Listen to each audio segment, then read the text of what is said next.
Bonjour, je suis Valérie Dalle, chirologue et astrologue védique, et je vous propose d'aller à la rencontre des énergies astrales de cette semaine qui démarre le 28 février. Alors cette semaine va être marquée par la présence de la nouvelle lune en Verseau, donc évidemment conjointe au Soleil puisque c'est son attribut, mais également à Jupiter et Neptune. On le sait, le Verseau est le signe de l'idéal.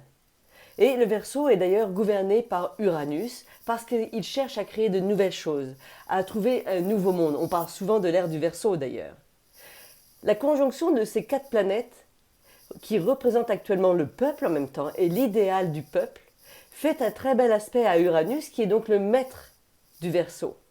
Ce qui voudrait dire que cette semaine, le peuple devrait pouvoir se faire un peu plus entendre. Est-ce que ça voudrait dire qu'il y a un relâchement? Je ne le sais pas. Parce qu'en même temps, toutes les planètes sont d'un même côté du thème astral, ce qui nous donne encore cette sensation de confusion, mais aussi de sensation d'enfermement, de sensation de ne pas voir notre liberté.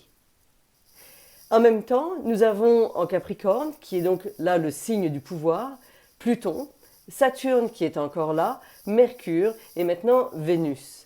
Cet ensemble de planètes, ce signe-là, fait lui-même le fameux carré à Uranus qui a créé cette fameuse on va dire, débordement, ce fameux mouvement qu'il y a eu des camionneurs ou d'autres mouvements qu'il y a dans le monde.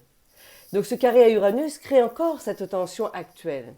Donc c'est comme si on a une tension actuellement entre l'idéal du peuple et ce que le pouvoir veut imposer comme idée. Ce que je crois, c'est qu'en fait cette nouvelle lune va être positive, bien qu'elle ait l'air de donner beaucoup de restrictions. J'ai la sensation que même pour chacun d'entre nous, nous allons commencer à retrouver notre véritable idéal, mais surtout être capable de le faire entendre. Puisque la conjonction de Neptune et Jupiter est de plus en plus proche, on parle vraiment ici d'un nouveau monde, d'un nouvel idéal. Et d'ici peu de temps, ces deux grosses planètes vont passer en Poisson, qui nous permettra réellement de marcher sur les pas de la liberté et de ce nouveau monde. Cette semaine, vous voyez, je fais le bulletin un petit peu différemment. Il n'y aura pas d'horoscope individuel, mais je vous invite à nous retrouver tout de même sur l'infolette pour avoir d'autres renseignements et à nous suivre là où vous êtes. Je vous souhaite une très belle semaine. Certains des signes en profiteront vraiment, d'autres seront un petit peu plus tendus, comme le Gémeaux par exemple. Ne vous inquiétez pas, ça n'est qu'un passage. À bientôt!